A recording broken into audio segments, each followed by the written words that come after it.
بسم اللہ الرحمن الرحیم، السلام علیکم ورحمۃ اللہ وبرکاتہ۔ اللہم صلی علی محمد وعلی آل محمد، رب اشرح لی صدری ویسر لی امری واحلل عقدۃ من لسانی یفقہوا قولی، آمین۔ خواتین و حضرات، آپ دیکھ رہے ہیں کتب آن لائن اور میں ہوں بلال کتب۔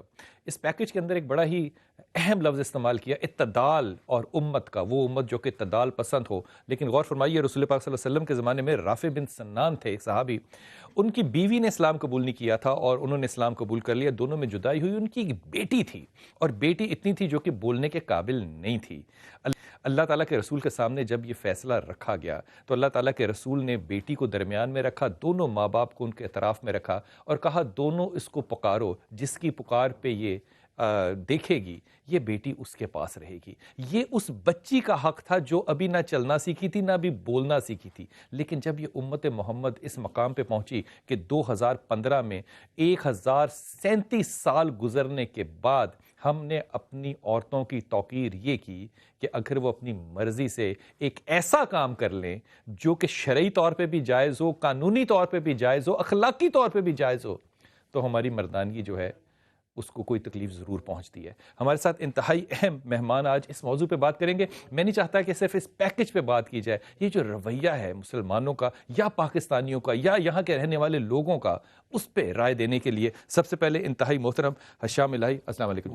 بہت ممنون آپ کا۔ تو میں یہ محسوس کر رہی ہوں کہ جو شدت پسندی جو ہماری جڑوں میں بیٹھی ہوئی ہے، جس کے بہت سارے لوگ اس کے ذمہ دار ہیں ہماری ریاست کے اندر، وہ شدت پسندی اب ان علاقوں سے چل کے تو اب ہمارے سر پہ آ کے بیٹھ۔ میں اسی بات کو آپ تک لے کر یہ شدت پسندی کا ہی رد عمل ہے یا آپ کو لگتا ہے کہ اس کا مذہب سے کوئی واقعی تعلق ہے یا نہیں ہے، یا یہ معاملہ پاکستان میں 70 سال کی وہ تربیت ہے جو کہ ہم دینے میں ناکام رہے ہیں؟ بسم اللہ الرحمن الرحیم۔ بلال بھائی، سب سے پہلی بات تو یہ ہے کہ یہ ہمارے معاشرے میں آج کل ایک فوبیا تھا چلا ہوا ہے کہ جو بھی ایسا واقعہ ہو وہ اسلام کے کھاتے میں ڈال دیا جائے۔ آپ مجھے بتائیں کہ اس اسلام میں لکھا ہے کہ عورت گھر سے باہر نکلے تو اس کو گولی مار دی جائے۔ یا گھر سے باہر نہ نکلے۔ میں آپ کو ایک مثال دیتا ہوں، ہمارے اس ملک کے اندر فقہ حنفی ہے، قبائلی علاقوں میں فقہ حنفی چلتی ہے، آپ زیادہ تر سارے تقریباً فقہ حنفی سے تعلق رکھتے ہیں۔ فقہ حنفی کے اندر لڑکی اپنی ولی کی اجازت کے بغیر نکاح کر سکتی ہے، لیکن وہ لڑکی جب نکاح کرتی ہے اس کو گولی مار دی جاتی ہے۔ وجہ اس کا مطلب یہ ہے کچھ قبائلی کلچر، کچھ قبائلی روایات، کچھ انسانوں کی منٹیلٹی کے اندر، جیسے انہوں نے بات کی ہے نا علماء بخاری نے، میں ان کی بات کو سیکنڈ کرتا ہوں کہ دہشت گردی، انتہا پسندی اور شدت پسندی کا جو تعلق ہے وہ کسی مذہب کے ساتھ نہیں ہے، یہ کسی سیکولر کے اندر بھی ہو سکتی ہے۔ منت مانی ہوئی ہے۔ میں آپ کو ایک بات بتاتا ہوں، ہماری منت ہے، ہم نے کرنی ہے یہ۔ میں آپ کو ایک بات بتاتا ہوں، سیکولر لوگ بھی پاکستان میں آپ کو شدت پسند ملیں گے۔ جیسے انہوں نے کہا کہ رائے کو کسی کے اوپر مسلط کرنا شدت پسندی ہے، رائے کا اظہار شدت پسندی نہیں ہے۔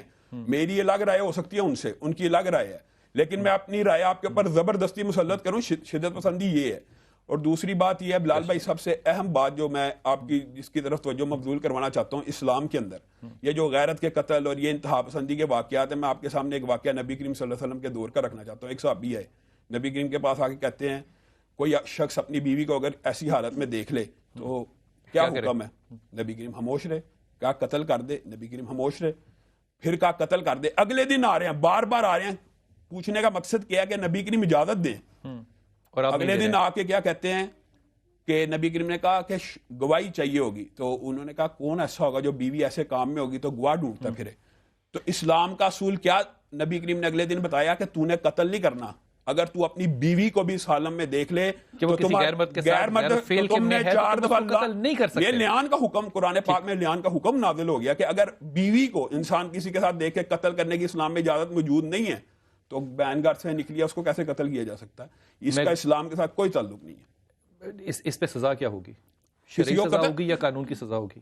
قانون کے اندر بھی اس کے اندر قصاص ہے، اگر والد لینا چاہے اپنے بیٹے کو قصاص دینا پڑے۔ قصاص لینا۔ میں ایک وقفے پہ چلا جو واپس آتا ہوں، یہاں میں آپ کو لگتا ہے کہ یہ جو تعلیم دینی تھی ان کو، اس میں آپ کا بھی ایک بہت بڑا، آپ سے مراد ہے ممبر کا بھی ایک بہت بڑا کردار تھا جو ناکام ہوتا ہوا نظر آ رہا ہے۔ یہ تعلیم کیوں نہیں پہنچی وہاں تک؟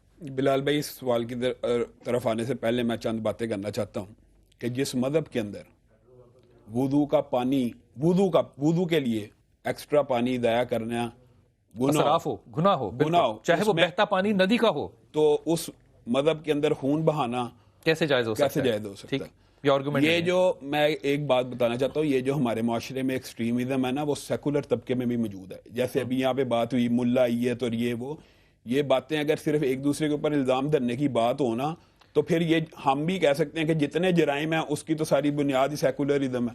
یہ جتنی ویڈیو اور میں یہ کہنا چاہتا ہوں کہ انتہا پسندی کو کبھی بھی مذہب کے ساتھ ریلیٹ نہیں کرنا چاہیے اور نہ یہ کہنا چاہیے کہ ووٹ ڈالنے کے اوپر پابندی اسلام نے لگائی ہے. یہ کلچرل روایات ہیں, یہ ہماری قبائل کی روایات ہیں. میں تو یہ کہہ رہا ہوں کہ چند لوگ ایسے ہوں گے ہماری انٹروڈیشن ہمیں انٹروڈ کرنا چاہیے تھا کہ ہم ان روایات کو بہتر بناتے. ابھی آپ نے ایک مثال دی کہ نبی کریم صلی اللہ علیہ وسلم نے فرمایا اگر میں اس کی نہ سنوں تو اس کی کون سنے گا.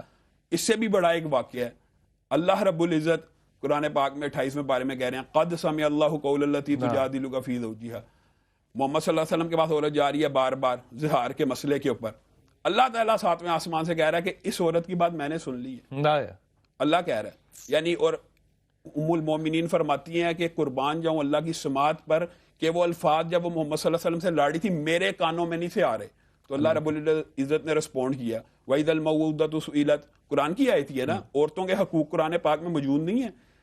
اس بچے پہنچے کیوں نہیں حضرت, پہنچے کیوں نہیں؟ میں یہ سمجھتا ہوں اس کے اندر اگر مورد الزام ٹھہرانا ہے تو سارے طبقے کے ہر معاشرے کے ہر فیلڈ کو ٹھہرانا چاہیے. استاد کو یہ کہہ دینا کہ صرف مذہبی طبقے کی کہاں تک رسائی ہے. میڈیا کے اوپر چند مذہبی لوگ آ جائیں ممبر کے اوپر جمعے کے جمعے.